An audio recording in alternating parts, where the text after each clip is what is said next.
اللہم صلی علی محمد وعلی آل محمد بسم اللہ الرحمن الرحیم ربی اشرح لی صدری ویسر لی امری واحلل عقدۃ من لسانی یفقہوا قولی ربی زدنی علما ربی یاسر ولا تعسر وتمم بالخیر بسم اللہ الرحمن الرحیم۔ ناظرین کرام، ذکر خدا چینل پر ایک اور نئی ویڈیو کو لے کر آپ کی خدمت میں حاضر ہوئی ہوں۔ آج کی اس ویڈیو میں درس قرآن کے اس چیپٹر میں ہم سورۃ یوسف کے بارے میں، سورۃ ابراہیم کے بارے میں اور سورۃ رات کے بارے میں ڈسکس کریں گے۔ اللہ تبارک و تعالیٰ سے دعا ہے کہ ہمیں صحیح علم دین سیکھنے سمجھنے کی توفیق عطا فرمائے، اور آپ تمام بہن بھائیوں سے درخواست کرتی ہوں کہ اگر چینل پر نئے ہیں تو چینل کو ضرور سبسکرائب کر لیں، ویڈیو کو آخر تک دیکھیے گا اور صدقہ جاریہ کی نیت سے دوسرے لوگوں تک بھی ضرور شیئر کیجیے گا تاکہ اللہ تبارک و تعالیٰ ہمارے لیے علم نافع کو عمل صالحہ بنا دے۔ آئیے ویڈیو شروع کرتے ہیں۔ سب سے پہلے سورہ یوسف کا خلاصہ لیتے ہیں کہ اللہ تبارک و تعالیٰ نے اس کے آغاز میں سب سے پہلے قرآن پاک کی شان کو بیان کرتے ہوئے بیان فرمایا کہ یہ عربی زبان میں نازل فرمایا گیا ہے، اور اس کے عربی زبان میں نازل کرنے کی حکمت یہ بتائی گئی تاکہ یہ مفصل طور پر لوگوں کے دلوں میں اتر جائے۔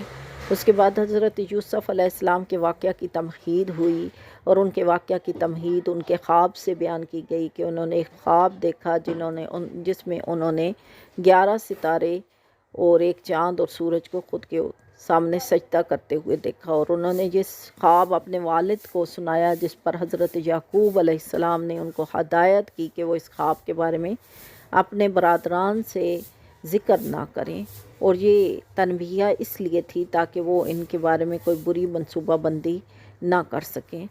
اس کے بعد حضرت یوسف علیہ السلام کا اندیشہ اور برادران یوسف کا حضرت یوسف علیہ السلام کو اپنے ساتھ جنگل میں لے جانے کا واقعہ بیان ہوا۔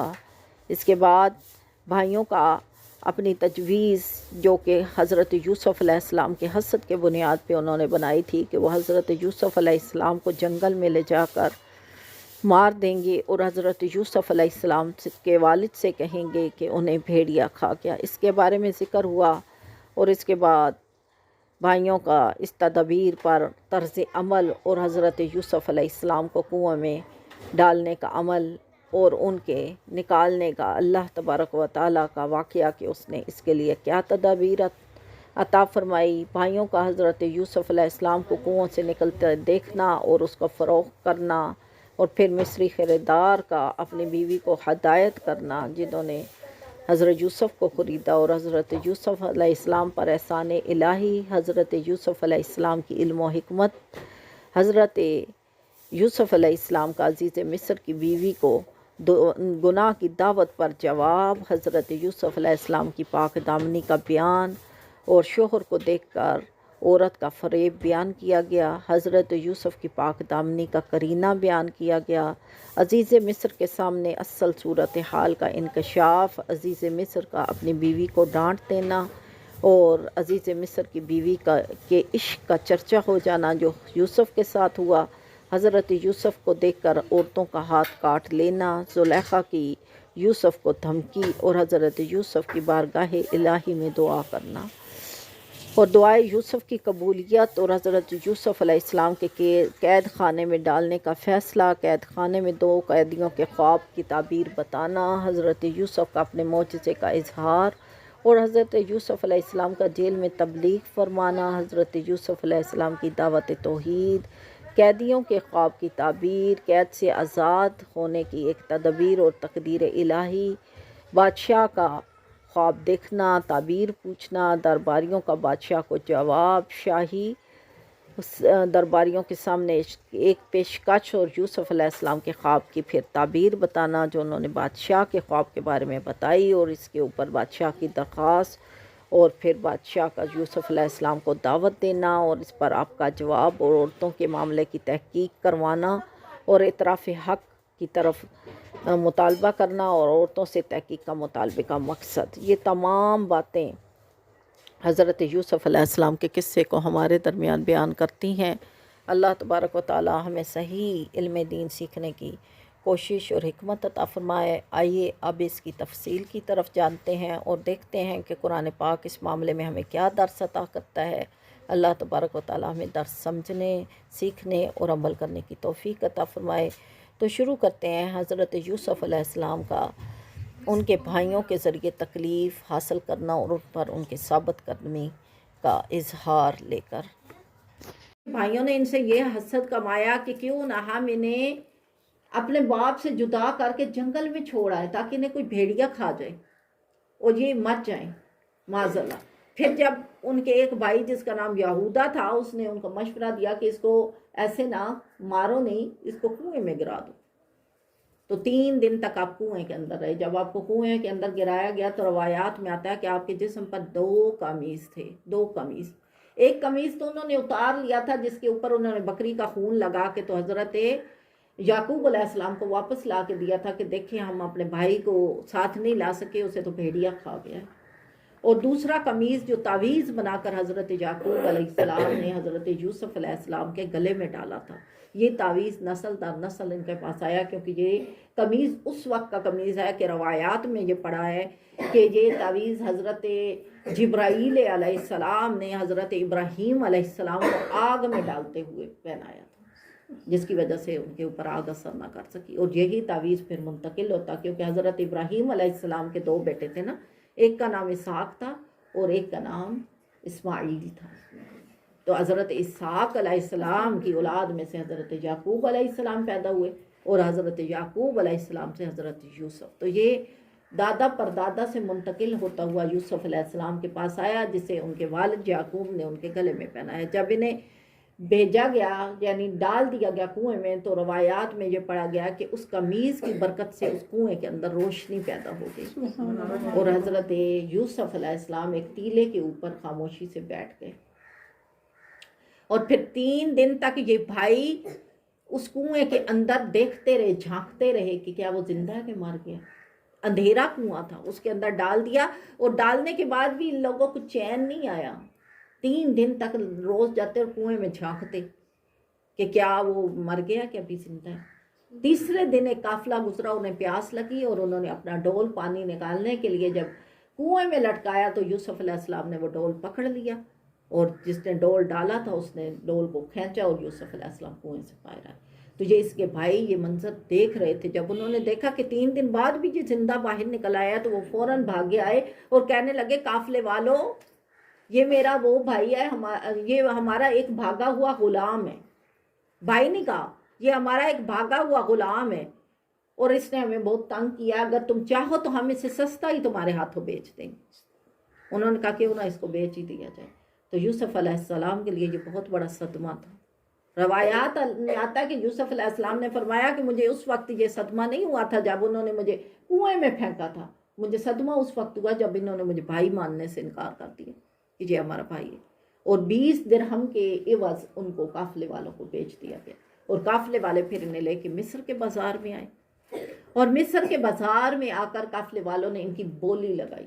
یوسف علیہ السلام کہتے ہیں کہ پھر میری بولیاں لگیں، کسی نے 20 درہم، کسی نے 40، کسی نے 100، کسی نے 200 درہم لگائے، یہاں تک کہ پھر عزیز مصر آئے اور اس نے سونے کے عوض ان کے وزن کے مطابق سونا تول کے دیا اور ان کو خرید لی اور اپنے گھر لے گئے، اور زلیخا سے کہا کہ ہم اسے اپنا بیٹا ہی بناتے ہیں۔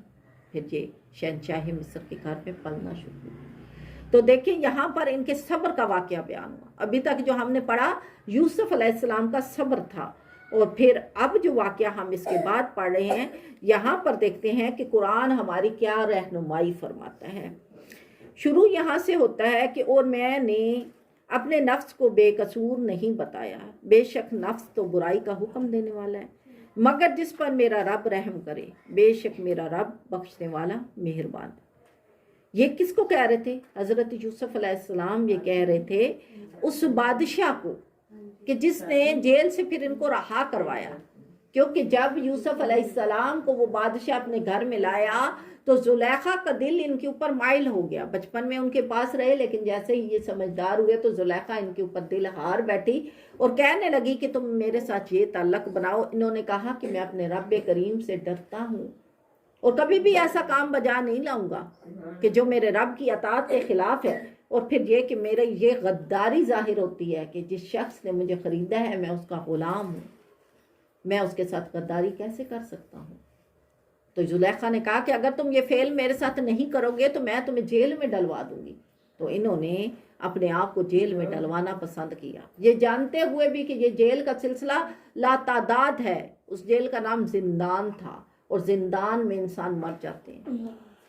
تو اتنی سخت سزا انہوں نے قبول کر لی، لیکن گناہ کی طرف راغب نہ ہوئے، زنا کی طرف راغب نہ ہوئے، حالانکہ بلانے والی خود عورت تھی کہ آؤ میرے ساتھ زنا کرو، لیکن دیکھیں اللہ کے نبی کی شان کہ انہوں نے کہا کہ نہیں، میرا رب مجھے اس کی اجازت نہیں دیتا۔ اس نے کہا میں تمہیں جیل میں ڈلوا دوں گی، کہا جیل میں جانا منظور ہے لیکن گناہ نہیں کرنا۔ گناہ کے اوپر پھر بھی راضی نہ ہوئے اور پھر زندان میں ڈلا گئے، اور پھر اللہ سے شکوہ نہیں کیا، زندان میں بھی جا کے اللہ کا دین ہی سمجھاتے رہے، وہاں پہ بھی جا کے اللہ کا دین پڑھاتے رہے۔ اور پھر جب بادشاہ نے ایک خواب دیکھا، اس نے کیا خواب دیکھا تھا؟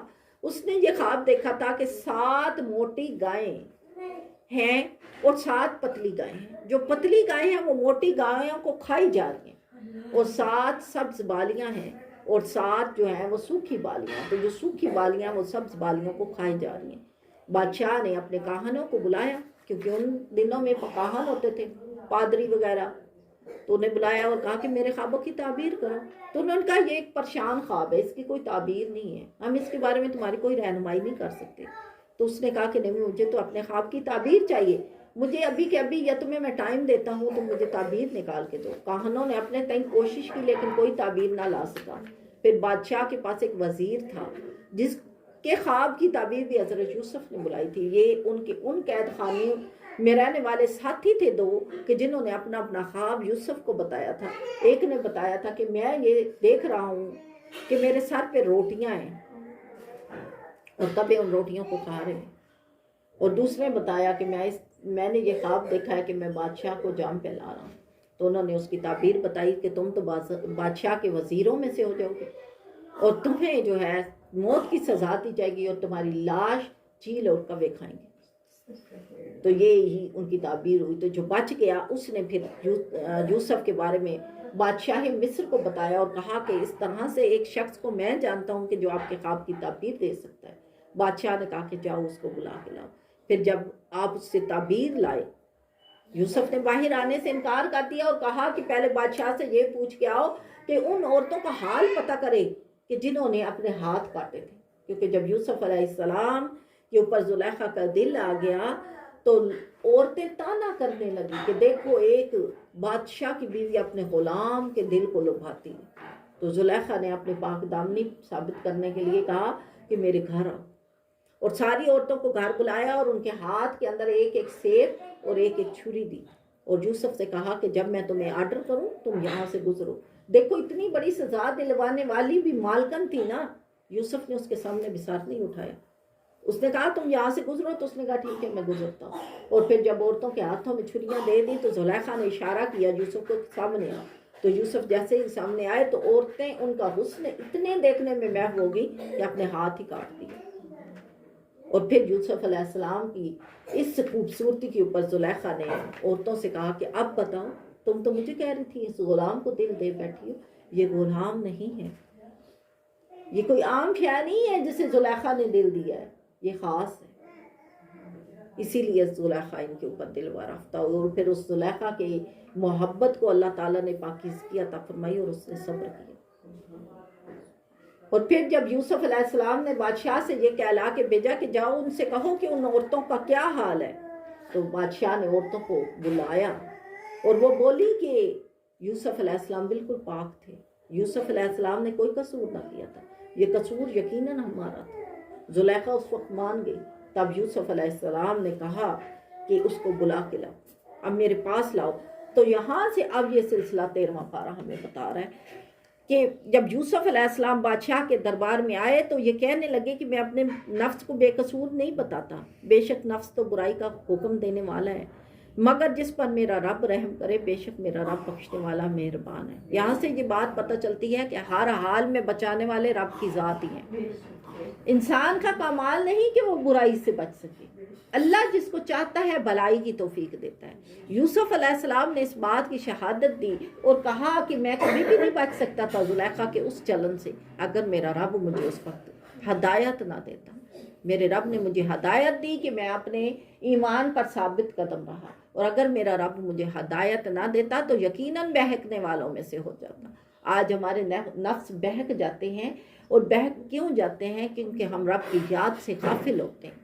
جب ہم رب کی یاد سے غافل ہوتے ہیں، شیطان ہمارے اوپر حملہ کرنے میں کامیاب ہو جاتا ہے اور ہمیں برائی کی طرف دعوت دیتا ہے، اور ہم اس کے پیچھے پیچھے برائیوں میں لگ جاتے ہیں، اور وقت ایسا آتا ہے کہ جب ہم برائی کی گھاڑی میں پیر رکھ لیتے ہیں نا، پھر ہم باہر نہیں نکل سکتے۔ وہ ایسی دلدل ہے کہ جس میں نیچے سے نیچے ہی انسان جاتا ہے، اوپر نہیں آ سکتا، اور وہ انسان کو تباہ و برباد کر دیتی ہے۔ تو یہاں پر یوسف علیہ السلام کے اس خطاب کو سن کر بادشاہ بولا کہ اسے میرے پاس لے آؤ، میں نے خاص اپنے لیے چن لوں۔ یہ اللہ تعالیٰ صبر والوں کو انعام دیتا ہے کہ جن کو بیچا گیا، جن کی بولیاں لگائی گئی، جن کو اندھیرے کنویں میں پھینکا گیا، جن کو زندان کی سزائیں سنائی گئی، رب تعالیٰ کہتے ہیں فَإِنَّ مَعَ الْعُسْرِ يُسْرًا، بے شک ہر تنگی کے ساتھ آسانی ہے۔ پھر انہیں اللہ تعالیٰ نے آسانی دی، اور بادشاہ نے انہیں اپنے خاص بندوں میں چن لیا۔ پھر جب اس سے بات کی، کہا بے شک آج آپ ہمارے ہاں معزز اور متعمد ہیں۔ تو یوسف نے کہا مجھے زمین کے خزانوں پر کر دے، بے شک میں حفاظت والا علم والا ہوں۔ اب یوسف علیہ السلام نے بادشاہ سے کہا کہ اگر تم مجھے اپنے مقربوں میں داخل کر رہے ہو تو مجھے اپنے خزانوں کے اوپر نگران کر دو، مجھے حساب و کتاب اچھا آتا ہے اور میں حفاظت کرنے والا ایماندار بھی ہوں۔ اور یوں ہی ہم نے یوسف کو اس ملک پر قدرت بخشی، اس میں جہاں چاہے رہے، ہم اپنی رحمت جسے چاہیں پہنچائیں، اور ہم نیکوکار کا اجر ضائع نہیں کرتے۔ اللہ تعالیٰ نے کتنی خوبصورت بات کی ہے۔ اللہ تبارک و تعالیٰ کہتے ہیں کہ بے شک ہم نیکوکار کا اجر ضائع نہیں کرتے۔ تو ہم کیسے سوچ لیتے ہیں اپنے کہیں بیٹھے ہوئے کہ ہم نیکی کرتے ہیں اور ہماری قبول نہیں ہوتی، ہم دعا کرتے ہیں ہماری قبول نہیں ہوتی، ہم صدقہ کرتے ہیں ہماری تکلیف بڑھ جاتی ہے۔ کیوں بڑھ جاتی ہے ہماری تکلیف؟ اللہ تعالیٰ ہمیں آزماتے ہیں۔ دو چیزیں ہوتی ہیں، ایک تو اللہ تعالیٰ آزماتے ہیں، اور دوسرا اللہ تبارک و تعالیٰ ہمارے اعمال کو دیکھ رہے ہوتے ہیں کہ ہماری نیت پیچھے کیا ہے۔ اگر آپ کی نیت اچھی اور آپ نے صدقہ کیا اور آپ کے اوپر تکلیف آ گئی تو سمجھ لیں اللہ تعالیٰ کو تمہارا صدقہ پسند آیا، اور اللہ اب تمہیں آزما رہا ہے کہ کہیں میرا بندہ پھر تو نہیں جائے گا، ثابت قدم رہے گا ایمان کے اوپر یا پھر جائے گا، کیا اس نے صدقہ میرے لیے کیا ہے یا دنیا کو دکھانے کے لیے کیا ہے۔ تو اگر تمہارا صدقہ دنیا کے دکھانے کے لیے ہوگا تو تم دوبارہ صدقے کی طرف نہیں جاؤ گے، تم کہو گے میں نے تو پہلے بھی یہ کام کیا تھا، اس وجہ سے میرے اوپر تکلیف آئی تھی، اب میں یہ کام نہیں کرتا۔ یہاں پہ ہمارے ہاں کیا ہوتا ہے، ہم جب اللہ کی راہ میں خرچ کرتے ہیں نا تو ہم اسے تاوان سمجھ لیتے ہیں، اور جیسے ہی ہمارے تھوڑے سے حالات اللہ تعالیٰ ٹائٹ کرتا ہے نا، ہم سب سے پہلے مسجدوں کے فنڈ بند کر دیتے ہیں۔ حالات بھائی بڑے ٹائٹ ہیں، مولوی لینے آئے نہیں بھائی اگے تو دیندے سی، ہن حالات بڑے ٹائٹ نے، ہن ضرورت نہیں ہے۔ اللہ تعالیٰ یہی تو دیکھ رہا تھا کہ تنگی میں کس طرح اللہ کی راہ میں خرچ کرتے ہیں۔ حالات ہوتے ہیں تو ہر کوئی خرچ کرتا ہے، مزہ تو جب ہے جب حالات نہ ہوں تب اللہ کی راہ میں خرچ کرو۔ اپنے حصے کی روٹی اللہ کی راہ میں بانٹ کے تو دیکھو، دیکھو اللہ تمہیں کیسے نوازتا ہے۔ لیکن ہمارے اندر اتنا توکل ہے نہیں، ہم کہتے ہیں میرے پاس ایک ہی روٹی ہے، وہ کوئی لے گیا تو میں تو بھوکی رہ جاؤں۔ تو گویا ہم اللہ پر توکل نہیں کرتے کہ اللہ دینے والا، اسی وجہ سے ہمارے رزق میں پھر تنگی ہو جاتی ہے، اور ہم کہتے ہیں ہمارے اوپر تنگیاں بہت زیادہ آ گئی ہیں۔ پھر اللہ تبارک و تعالیٰ کہتے ہیں اور یوسف کے بھائی آئے تو اس کے پاس حاضر ہوئے، تو یوسف نے انہیں پہچان لیا اور وہ اس سے انجان ہوئے، اور جب ان کا سامان مہیا کیا گیا کہا اپنا ستیلا بھائی میرے پاس لاؤ، کیا نہیں دیکھتے کہ میں ماپ پورا دیتا ہوں اور میں سب سے بہتر مہمان نواز ہوں۔ اللہ تبارک و تعالیٰ نے جب یوسف علیہ السلام کو شہنشاہ مصر بنایا نا، تو پھر ان لوگوں کو ان کے سامنے لائے جنہوں نے ان کے اوپر ظلم کیا تھا۔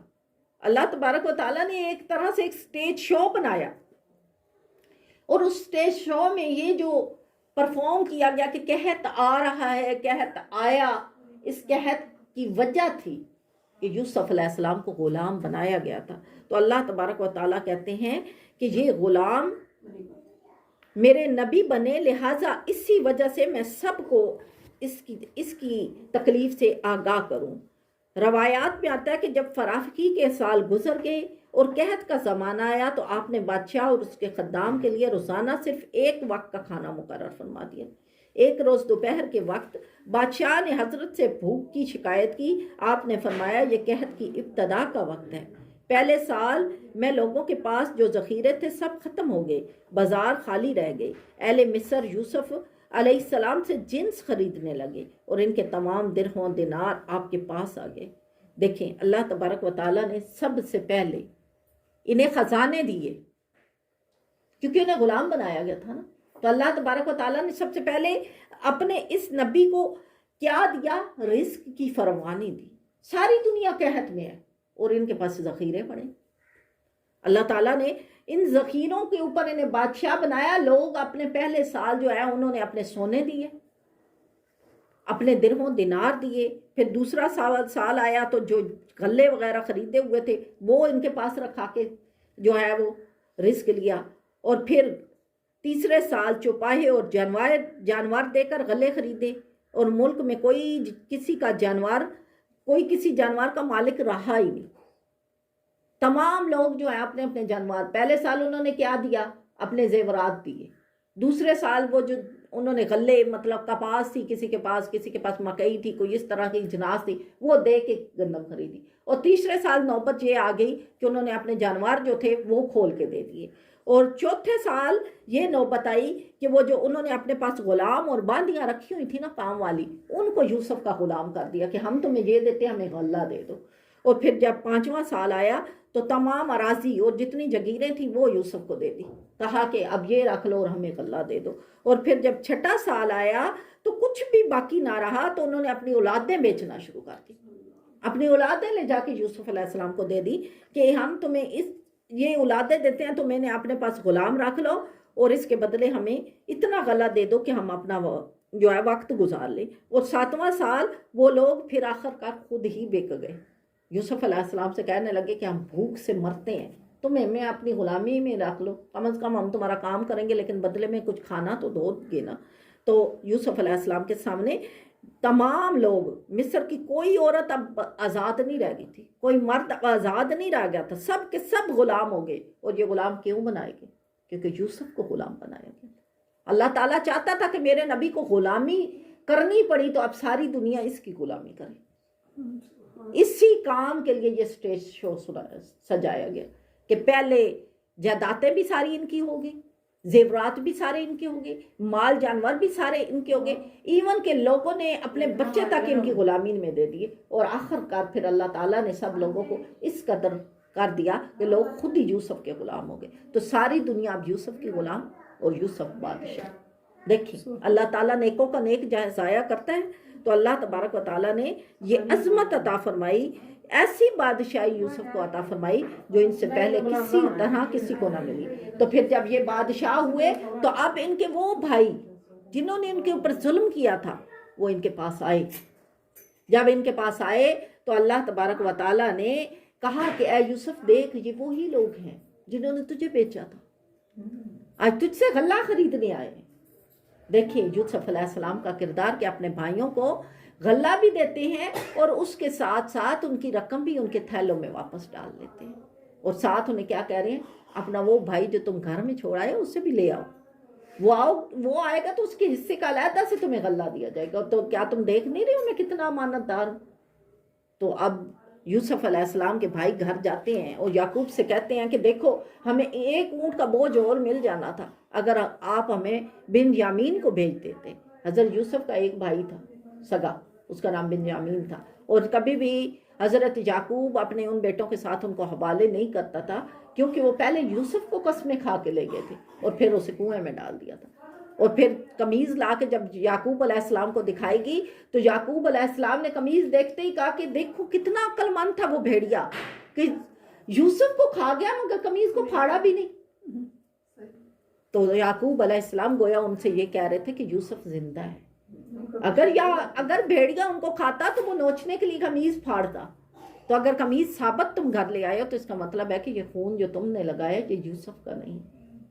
تو وہ پہچان گئے، اور اب اسی لیے وہ اپنا دوسرا بیٹا ان کے ساتھ نہیں جانے دیتے تھے۔ اور جب پھر انہوں نے دیکھا کہ بادشاہ اصرار کر رہا ہے کہ اگر تم اسے ساتھ لاؤ گے تو میں تمہیں 1 اونٹ کا بوجھ اور زیادہ دوں گا، تو انہوں نے اپنے والد سے درخواست کی کہ دیکھ نہیں رہے کہ اس نے ہمیں اتنا غلہ بھی دے دیا اور ہمارے پیسے بھی ہمیں واپس کر دیے، اور ساتھ میں یہ کہتا ہے کہ اس بھائی کو بلاؤ گے تو 1 غلہ تمہیں علیحدہ سے دوں گا، تو وہ تو بڑا مہربان بادشاہ ہے، تو ہم کیوں نہ اپنے بھائی کو لے جائیں۔ اب اس پر حضرت یعقوب علیہ السلام نے کہا کہ پھر پہلے اللہ کی قسم کھاؤ میرے سامنے اور مجھے وعدہ دو کہ تم خیریت سے میرے بیٹے کو لے آؤ گے۔ اور پھر انہوں نے وعدے کیے، تو یوسف علیہ السلام کے والد نے انہیں اجازت دی، لیکن ساتھ ہی کہا کہ بیٹا ایک دروازے سے نہ جانا، ایک دروازے سے نہ جانا۔ کیوں کہا؟ کیونکہ ان کو نظر نہ لگ جائے۔ یعنی اتنے سارے لوگ، یوسف علیہ السلام کے علاوہ 11 بھائی تھے، اور یہ ڈال کے تو پھر 13 ہو جاتے تھے، یوسف اور بنیامین، تو وہ یہ چاہتے تھے کہ علیحدہ علیحدہ جائیں۔ اگر ایک ہی دروازے سے اتنے سارے لوگ داخل ہوں گے تو لوگ دیکھنے والے حیران جائیں گے کہ ایک باپ کے اتنے بیٹے، تو ان کو نظر نہ ہو جائے۔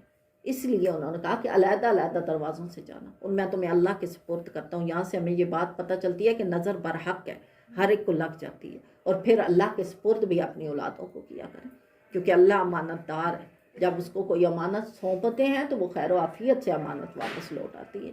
تو یہاں سے ہمیں یہ بات پتہ چلی۔ پھر جب یوسف علیہ السلام کے پاس یہ دونوں بھائی گئے تو انہوں نے بنیامین کو اپنے ساتھ تخت پہ جگہ دی، اور اسے اپنے ساتھ بٹھا کے اس کے کان میں بتا دیا کہ تم میرے سگے بھائی۔ اور پھر جب یہ جانے لگے تو ایک تدبیر کی، کیونکہ وہ سیدھی طرح سے ابھی نہیں بتانا چاہتے تھے کہ یہ میرا بھائی ہے اور میں اسے اپنے پاس رکھنا چاہتا ہوں۔ انہوں نے یہ تدبیر کی کہ جس بوری میں بنیامین کا سامان تھا اس میں ایک پیالہ ڈلوا دیا، اور اعلان کروا دیا کہ اے قافلے والو، تم لوگ چور ہو، تم نے میری چوری کی ہے، بادشاہ کی چوری کر لی ہے۔ جب بادشاہ کے وزراء نے یہ بات اعلان کی تو قافلے والے جو تھے، جن کے بھائی تھے، وہ واپس پلٹے، اور انہوں نے کہا کہ تم اپنا کیا نہیں پاتے جو ہم نے لے لیا؟ تو انہوں نے کہا بادشاہ کا پیالہ نہیں ہے۔ تو انہوں نے کہا کہ تم ہماری تلاشی لے لو، پیالہ ہم نے نہیں اٹھایا، اور ہمارے خاندان میں چوری نہیں، ہمارے باپ نے ہمیں چوری نہیں سکھائی۔ تو یہاں پر پھر جب تلاشی لی گئی تو پیالہ بنیامین کے جو تھا تھیلا اس میں سے برآمد ہوا۔ اس کے بھائی کہنے لگے کہ اس کا والد بوڑھا ہے، کمزور ہے، اگر ہم اسے اپنے ساتھ نہ لے گئے تو وہ ہم سے ناراض ہوگا اور اس کی صحت پہ اور اس کی جان پہ بن آئے گی، تم ہم میں سے کسی کو رکھ لو۔ تو یوسف علیہ السلام نے کہا کہ میں بھلا کیسے ایسا ظالم ہو سکتا ہوں کہ میں گناہ کسی اور کا اور سزا کسی اور کو دوں؟ تو جس کے بورے سے یہ پیالہ نکلا میں تو اسی کو رکھوں، میں تو کسی اور کو نہیں رکھوں گا۔ اب ان کے بھائی کہنے لگے کہ آپ کس منہ سے واپس جائیں؟ تب یہودا نے کہا، جو ان کا بڑا بھائی تھا، اس نے کہا کہ میں تو واپس نہیں جاؤں گا، میں یہیں رکوں گا، کیونکہ اگر میں واپس گیا تو میرے میں ہمت نہیں کہ میں اپنے والد کا چہرہ دیکھوں۔ اور پھر پہلے بھی تو قمیض میں ہی لے کے گیا تھا یوسف کی، اس کو جو بھیڑیے کے حوالے کرنے کا ذکر کیا تھا، تو پہلے بھی قمیض میں ہی لے کے گیا تھا، تو اب میں کس منہ کے ساتھ اپنے والد کے ساتھ جاؤں گا کہ میں نے قسم لی ہے کہ میں اسے امانت کے ساتھ واپس لاؤں گا؟ تو جب تک بنیامین رہا نہیں ہوگا میں یہیں رہوں گا۔ اور پھر وہ دونوں سارے گھر گئے تو یوسف علیہ السلام کے والد کو دوبارہ زخم تازہ ہوا، دوبارہ اللہ تبارک و تعالیٰ کے ساتھ رجوع کیا اور کہنے لگے کہ میں اپنا غم صرف اپنے رب سے کہتا ہوں، اور اتنا روئے یوسف علیہ السلام کے لیے کہ آپ کی آنکھیں سفید ہو گئی۔ اور پھر کہنے لگا کہ جاؤ اپنے بھائی کو تلاش کر کے لاؤ میرے پاس، یوسف زندہ ہے، جاؤ اسے تلاش کر کے لاؤ۔ پھر یہ دوبارہ یوسف علیہ السلام کے پاس ان کے بھائی گئے اور جا کے کہا کہ ہم پہ رحم فرمائیے، ہم یقیناً آپ کو رحم دل پاتے ہیں، آپ ہم پہ رحم فرمائیے، اس کا والد بوڑھا ہے اور رو رو کے اس کی آنکھیں سفید ہو چکی ہیں، اگر آپ مہربانی فرمائیں گے تو ان کی صحت یابی ہو جائے گی۔ تب یوسف علیہ السلام نے کہا کہ مجھے پہلے یہ بتاؤ کہ یوسف اور اس کے بھائی کے ساتھ تمہارا کیا معاملہ تھا؟ تو تب وہ لوگ حیران ہو گئے کہ یوسف کا معاملہ تو صرف یوسف کو پتا تھا یا ہمیں پتا تھا، تو پھر یہ کون ہے؟ تو تب انہوں نے ان سے سوال کیا کہ کیا تم یوسف ہو؟ تب یوسف علیہ السلام نے کہا ہاں میں یوسف ہوں، اور یہ میرا بھائی ہے، اور یہ میرا کرتا لے کے جاؤ میرے والد کی آنکھوں کے اوپر ڈالو تو اس کی آنکھیں صحیح ہو جائیں گی۔ تب وہ کرتا لایا گیا اور یوسف علیہ السلام کے والد کے چہرے پہ ڈالا گیا تو آپ کی آنکھیں واپس آئیں۔ تو اس سارے واقعہ کو اللہ تبارک و تعالیٰ نے قرآن پاک کی اس صورت میں مکمل طور پر بند کیا ہے، اور پورے ایک قصے کو، اور یہ واحد صورت ہے کہ جس میں ایک نبی کا اتنا تذکرہ ہوا کہ ابتدا بھی یوسف سے ہو رہی ہے، خاتمہ بھی یوسف علیہ السلام کے اوپر ہو رہا ہے۔ تو پورے کے پورے اس چیپٹر میں اللہ تبارک و تعالیٰ نے یوسف علیہ السلام کی پاک دامنی کو ظاہر کیا اور بتایا کہ یہ ایک ایسے نبی تھے کہ جنہیں اللہ تبارک و تعالیٰ نے عزت سے نوازا، اور ایسی عزت سے نوازا کہ جو دنیا اور آخرت میں مثال بن جائے، اور قرآن پاک نے اس کو مثال بنا کر تمام لوگوں کے اوپر ظاہر کر دیا کہ اللہ تبارک و تعالیٰ نیکوں کا نیک ضائع نہیں کرتا۔ اس ساری صورت میں ہمیں یہ سکھایا گیا ہے کہ اللہ نیکوں کا نیک کسی بھی صورت ضائع نہیں کرتا۔ آگے آتے ہیں سورہ رات کی طرف۔ یہ مکی صورت ہے۔ روایت اس کے بارے میں ہے کہ حضرت ابن عباس رضی اللہ تعالیٰ عنہ فرماتے ہیں کہ 2 آیتیں جو اس کے اندر ہیں، لا یزال الذین کفروا تصیبہم او یقول الذین کفروا لست مرسلا کے سوا باقی سب آیتیں مکہ شریف میں نازل ہوئیں، اور یہ آیتیں مدنی ہیں۔ اس میں 6 رکوع، 43 آیتیں، 855 کلمے اور 3506 حروف ہیں۔ اب یہاں پر اللہ تبارک و تعالیٰ فرماتے ہیں مشرکین کے بارے میں کہ جو مکہ میں رہتے ہیں کہ یہ کلام جو آپ صلی اللہ تعالیٰ علیہ وآلہ وسلم کو دیا گیا ہے انہوں نے خود نہیں بتایا، خود نہیں بنایا۔ اس آیت میں انکار کے بعد فرمایا گیا کہ اپنی ربوبیت کی اللہ تعالیٰ کس طرح سے دلائل بیان کرتے ہیں۔ اللہ تعالیٰ فرماتے ہیں یہ کتاب کی آیتیں ہیں، اے یہود، اے مشرکین مکہ، جان لو کہ جو آیتیں تم پر پڑھی جا رہی ہیں یہ اس کتاب کی آیتیں ہیں، اور جو تمہاری طرف تمہارے رب کے پاس سے اترا حق ہے، مگر اکثر آدمی ایمان نہیں لاتے۔ اب اللہ تعالیٰ اپنی شان کے بارے میں بتاتے ہوئے فرما رہا ہے کہ اللہ ہے جس نے آسمانوں کو بلند کیا بے ستونوں کے۔ تم دیکھو کوئی بنیاد ہے آسمان کی؟ بغیر کسی بنیاد پہ یہاں بھی وہاں بھی ہر جگہ دنیا بھر میں آسمان کھڑا ہے۔ پھر عرش پر استوا فرمایا جیسا کہ اللہ کی شان کے لائق ہے، اور سورج اور چاند کو مسخر کیا، ایک ایک ٹھہرائے ہوئے وعدے تک چلتا ہے۔ اللہ کا کام، اللہ تعالیٰ اپنے کام کی تدبیر فرماتا ہے، مفصل نشانیاں بتاتا ہے۔ کہیں تم اپنے رب کا ملنا یقین کرو، اور وہی ہے جس نے زمین کو پھیلایا اور اس میں لنگر اور نہریں بنائیں، اور زمین میں ہر قسم کے پھل بنائے، 2 طرح کے بنائے، رات سے اور دن کو چھپا لیتا ہے، اور بے شک اس میں نشانیاں دھیان کرنے والوں کو۔ اور زمین کے مختلف قطعے اور ان میں پاس اور باغ، انگوروں کے اور کھیتی اور کھجور کے پیڑ ایک تھالے سے اگے ہوئے، الگ الگ سب کو ایک ہی پانی دیا جاتا ہے۔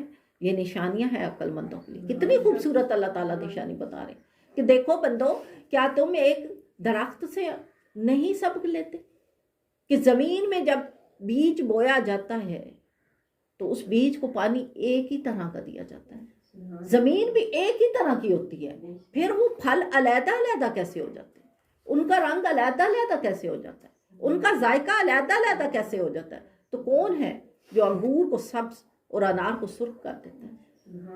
کون ہے جو سیب کو میٹھا اور مالٹے کو کھٹا کر دیتا ہے؟ وہ کون ہے جو ان زمین کے اندر سے ان پودوں کو نکالتا ہے جبکہ ایک ہی طرح کا پانی دیا جاتا ہے؟ تو اللہ تعالیٰ کہتا ہے کہ وہی ہے تمہارا رب، اور عقل مند کے لیے نشانیاں ہیں۔ اور اگر تم تعجب کرو تو اس کے کہنے کا یہ ہے کہ اللہ تعالیٰ کہتا ہے کہ کیا ہم مٹی سے تمہیں دوبارہ نہیں بنائیں گے؟ اے انسان، کیا تمہارے لیے یہ نشانی نہیں ہے کہ تم ایک ایسی مٹی سے پیدا کیے گئے ہو کہ جو زمین کے اوپر پڑی تھی، اور پھر اللہ تبارک و تعالیٰ نے اس مٹی سے تمہیں انسان بنایا، تو پھر تمہیں واپس لوٹا لے جائے گا۔ اور اللہ تعالیٰ کہتا ہے کہ اللہ جانتا ہے جو کچھ مادہ کے پیٹ میں ہے، اور پیٹ جو کچھ گھٹتے اور بڑھتے ہیں، اور ہر چیز اس کے پاس ایک اندازے سے ہے، ہر چھپے اور کھلے کا جاننے والا، سب سے بڑا، بلندی والا۔ برابر ہے جو تم میں بات آہستہ کرے، جو آواز سے کرے، اور رات میں کرے چھپا کر، یا دن میں چلتا پھرتا کرے۔ آدمی کے لیے بدلی والے فرشتے اس کے آگے اور پیچھے باحکم خدا اس کی حفاظت کرتے ہیں۔ بے شک اللہ کسی قوم سے اپنی نعمت نہیں بدلتا جب تک کہ وہ خود اپنی حالت نہ بدل دیں، اور جب اللہ کسی قوم سے برائی چاہے تو وہ پھر نہیں سکتی، اور اس کے سوا اس کا کوئی حمایتی نہیں۔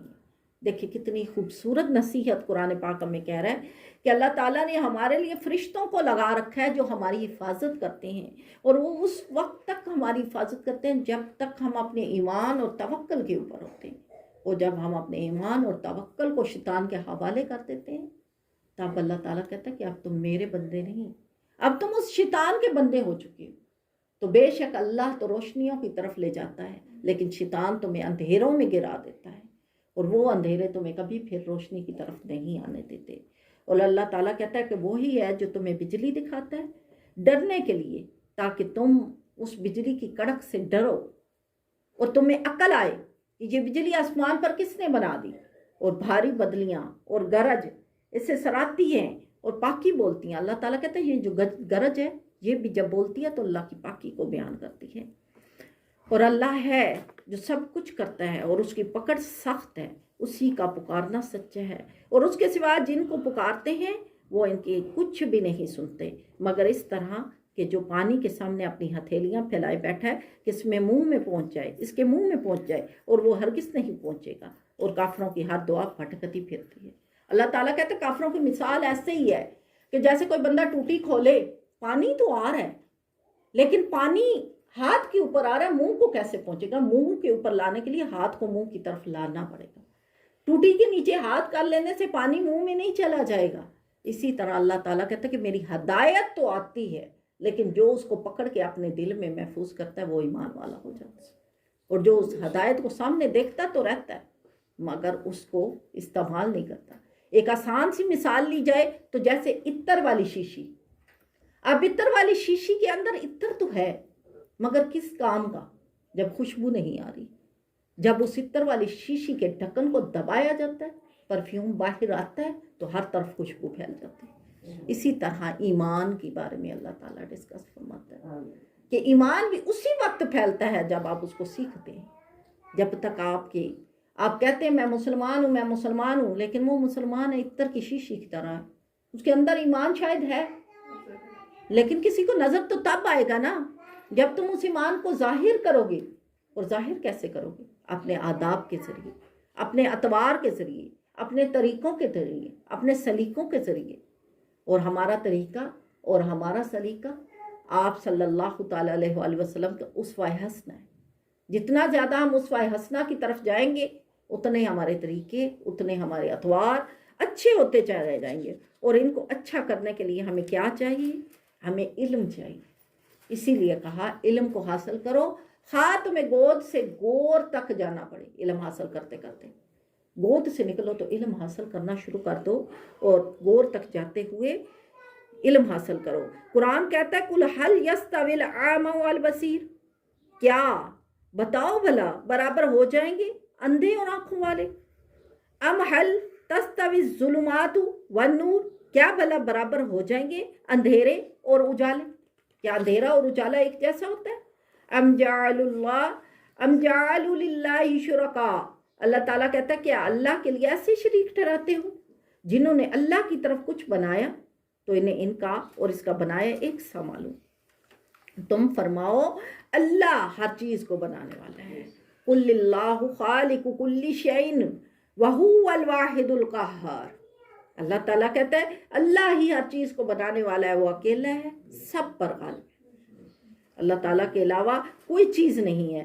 کذالک یضرب اللہ الامثال، اللہ تعالیٰ کہتا ہے یہ مثالیں جو ہیں یہ یوں مثالیں بیان فرمائی گئی ہیں تاکہ تم عقل حاصل کرو، تاکہ تمہیں پتہ چلے کہ تمہارے رب نے تمہیں کس کس طرح سے آزمانا ہے اور کس طرح تمہیں کچے گھڑے سے پکا گھڑا بنانا ہے۔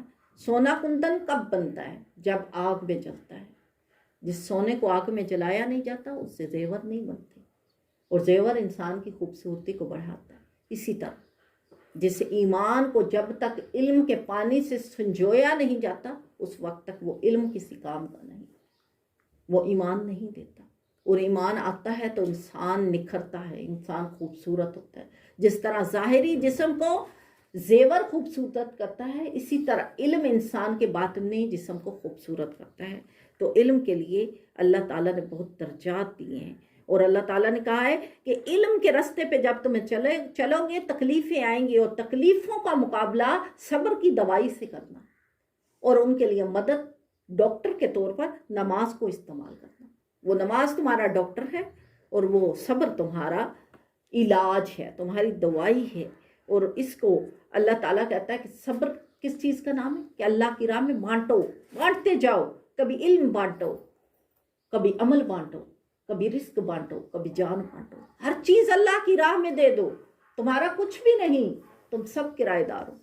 یہ زمین اللہ کی، آسمان اللہ کا، دنیا اللہ کی، جہان اللہ کا، ہر چیز اللہ تبارک و تعالیٰ کی ہے، تمہارا کچھ بھی نہیں۔ اللہ کی راہ میں نکلو، اور اللہ ہے جس کے لیے چاہے رزق کشادہ کرتا ہے اور جس کے لیے چاہے تنگ کرتا ہے۔ اور کافر دنیا کی زندگی پر اتراگے، اور دنیا کی زندگی آخرت کے مقابل کچھ بھی نہیں مگر کچھ دن برت لینا۔ اور کافر کہتے ہیں ان پر کوئی پریشانی ان کے رب کی طرف سے کیوں نہ اتری؟ تم فرماؤ بے شک اللہ جسے چاہے گمراہ کرے اور جسے چاہے ہدایت دے۔ یہ جو ہمیں پریشانی آتی ہے یہی تو ہمارے ایمان کو بڑھاتی ہے، اور جو کافر کو پریشانی نہیں آتی وہی تو اس کے ایمان کو گھٹانے کا ذریعہ ہے۔ اب اللہ تبارک و تعالیٰ آگے ہمارے سامنے سورت ابراہیم کو لا رہے ہیں۔ سورت ابراہیم ہمیں کیا بتاتی ہے؟ یہ سورت مکی ہے، اس کے اندر 52 آیتیں اور 7 رکوع ہیں۔ اب اس کے بارے میں اللہ تبارک و تعالیٰ فرماتے ہیں کہ کفر اور جہالت کے اندھیروں کے اندر روشنی پیدا کرنے والی یہ سورت ہے۔ اللہ تعالیٰ اس میں بھی یہی بات فرما رہے ہیں۔ ہر سورت کے آغاز میں اللہ تعالیٰ اس کتاب کی گواہی دیتے ہیں۔ یہ قرآن جو ہے یہ حکمت سے بھری کتاب ہے۔ اللہ کہتے ہیں یہ ایک کتاب ہے کہ ہم نے تمہاری طرف نازل کی کہ تم لوگوں کو اندھیروں سے اجالے میں لایا جائے، اندھیرے سے اجالے میں لایا جائے، ان کے رب کے حکم سے اس کی راہ کی طرف جو عزت والا سب خوبیوں والا ہے۔ اللہ کا ہے جو کچھ زمینوں میں ہے اور جو کچھ آسمانوں کے اندر ہے، اور کافروں کے لیے خرابی ہے ایک شدید عذاب کی۔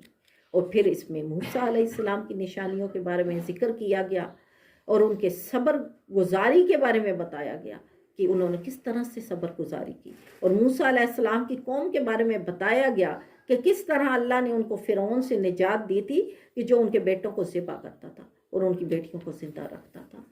اور پھر اللہ تعالیٰ نے کہا کہ وہ بھی احسان یاد کرو کہ جب اللہ تبارک و تعالیٰ نے تمہاری ناشکری کے اوپر تمہیں عذاب میں مبتلا کیا تھا۔ اور پھر اللہ تبارک و تعالیٰ نے کہا کہ بے شک وہ ساری خبریں جو تمہاری قوم کے اندر تھی اللہ تعالیٰ نے قرآن میں درج کی۔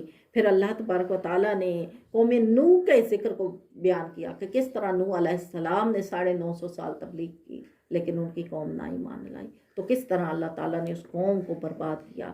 پھر عاد کے بارے میں بتایا، پھر سمود کے بارے میں بتایا۔ تو اللہ تعالیٰ کہتا ہے کہ اللہ ہے جاننے والا، اور اس کے پاس روشن دلیلیں ہیں، اور انہی دلیلوں کے ذریعے تمہیں سمجھایا جا رہا ہے کہ شاید تم اللہ کے اوپر بھروسہ کرو۔ اور اللہ کہتا ہے یہ اس لیے کہ میرے حضور کھڑے ہونے سے ڈر جاؤ، جب تمہارے سامنے میرا حکم سنایا جائے تو تم میرے سامنے ڈر جاؤ، اور ڈرنے والے ہی فلاح پانے والے ہیں۔ جو اللہ تعالیٰ کے آگے ہٹ دھرم ہوتے ہیں وہ نامراد ہو جاتے ہیں۔ جو اللہ تبارک و تعالیٰ سے جنگ کرتے ہیں تو بے شک وہ اپنی جنگ کو ہار بیٹھتے ہیں اور ہمیشہ کے دائمی عذاب میں پہنچ جاتے ہیں۔ اور اللہ تعالیٰ کہتا ہے بے شک اللہ کے پاس ظالموں کے لیے دردناک عذاب ہے۔ اور نیکوکاروں کو آگاہ کرتے ہوئے اللہ تعالیٰ کہتا ہے کہ ڈرو نہیں، تمہارے لیے ایسے باغات ہیں جن کے نیچے نہریں رواں ہیں، ہمیشہ ان میں رہو گے اپنے رب کے حکم سے، اور ان کے ملنے وقت کا اکرام سلام ہے۔ سبحان اللہ۔ اللہ تعالیٰ کہتا ہے کہ جب تم ملو گے نا تو اس وقت تمہیں سلام کیا جائے گا، اے مومنو تم پر سلام ہو۔ کیا تم نہ دیکھا کہ اللہ نے کیسی مثالیں بیان فرمائی ہیں پاکیزہ بات کی، جیسے کہ پاکیزہ درخت جس کی جڑ قائم اور شاخیں آسمان میں۔ ایمان ایسا درخت ہے، ایمان کی یہاں پہ مثال دی گئی ہے، ایمان ایسا درخت ہے کہ جس کی جڑ زمین کے اندر ہے۔ انسان کہاں ہے؟ زمین کے اندر، مگر اس کے ایمان کی شاخیں اتنی بلند ہوتی ہیں کہ آسمان تک چلی جاتی۔ وہ آتا ہے نا شعر، پھر وہی بات آتی ہے، خودی کو کر بلند اتنا کہ ہر تقدیر سے پہلے خدا بندے سے خود پوچھے بتا تیری رضا کیا ہے۔ تو اللہ تعالیٰ کہتا ہے کہ یہ جو تمہارا ایمان ہے یہ تمہارے لیے ایک جڑ ہے، اور جڑ ہوتی ہے تو درخت نکلتا ہے۔ اگر جس درخت کی جڑ کھا لی جاتی ہے نا وہ درخت زمین پہ گر جاتا ہے، خواہ وہ کتنا ہی کبھی درخت کیوں نہ۔ کسی درخت کو کاٹنے کے لیے جس طرح ہم تیزاب اس کی جڑوں میں ڈال دیتے ہیں تو وہ اندر سے کھوکھلا ہو جاتا ہے اور پھر وہ گر جاتا ہے۔ اسی طرح انسان کو کھوکھلا کرنے کے لیے شیطان جو اس کی جڑوں میں آگ لگا دیتے ہیں، اور پھر جب آگ لگاتا ہے تو انسان اتنا بڑا ہو جاتا ہے اور خواہشات کے سمندر میں غوطہ لگاتے ہوئے اس کی تحریک ہی میں چلا جاتا ہے جہاں سے وہ کبھی بھی نہیں آتا۔ یہ خواہشات ایک سمندر ہے جو جس کے پیچھے لگتا ہے نا انسان، تو پھر کبھی فلاح نہیں پاتا۔ تو اللہ تعالیٰ کہتا ہے کہ اللہ تعالیٰ جو کچھ تمہارے پاس ہے اس کو جانتا ہے، جو تم چھپاتے ہو، جو تم ظاہر کرتے ہو، اور اللہ پر کچھ چھپا نہیں زمین میں اور نہ آسمان میں۔ سب خوبیاں اللہ کو کہ جس نے مجھے، اللہ تبارک و تعالیٰ کہتے ہیں کہ جس نے تمہیں انسان بنایا۔ اور یہاں پر حضرت ابراہیم علیہ السلام اللہ کا شکر ادا کرتے ہیں اور کہتے ہیں کہ سب خوبیاں اللہ کو جس نے مجھے بڑھاپے میں اسماعیل اور اسحاق دیے۔ بے شک میرا رب سننے والا ہے، اے میرے رب مجھے نماز کا قائم کرنے والا رب، کچھ میری اولاد کو اے ہمارے رب اور ہماری دعا قبول فرما۔ یہ کون سی دعا ہے جو ہم نماز میں پڑھتے ہیں؟ رب اجعلنی مقیم الصلاۃ ومن ذریتی ربنا وتقبل دعا۔ پھر آگے اللہ کہتا ہے ربنا اغفر لی ولوالدی وللمؤمنین یوم یقوم الحساب، اے رب ہمیں بخش دے اور میرے ماں باپ کو اور سب مسلمانوں کو کہ جس دن حساب قائم ہوگا۔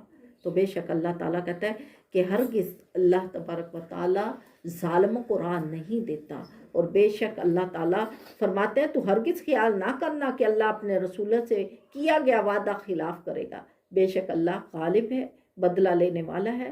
جس دن بدلتی جائے گی زمین، اس زمین کے سوا آسمان اور سب نکل کھڑے ہوں گے ایک اللہ کے سامنے جو سب پر غالب ہے۔ اور اس دن تم مجرموں کو دیکھو گے کہ بیڑیوں میں ایک دوسرے سے جڑے ہوں گے، ان کے کرتے رال کے ہوں گے اور ان کے چہرے آگ ڈھانپ لے گی، اس لیے کہ اللہ ہر جان کو اس کی کمائی کا بدلہ دے، بے شک اللہ کو حساب کرتے کچھ دیر نہیں لگتی۔ یہ لوگوں کو حکم پہنچاتا ہے اس لیے کہ وہ اس سے ڈر جائے، اور اس لیے کہ وہ جان لیں کہ وہی ایک معبود ہے، اور اس لیے کہ عقل والے نصیحت مان۔ اللہ تبارک و تعالیٰ سے دعا کریں، ہم نے جتنا بھی قرآن پاک پڑھا، اللہ تبارک و تعالیٰ نے جو قصے ہم پر آشکار کیے اور ہمارے علم میں اضافہ فرمایا، اللہ تبارک و تعالیٰ ہمیں اس پر عمل کرنے والا سچا پکا مسلمان بنائے۔ اللہ تبارک و تعالیٰ ہم سب کی حفاظت فرمائے۔ آمین۔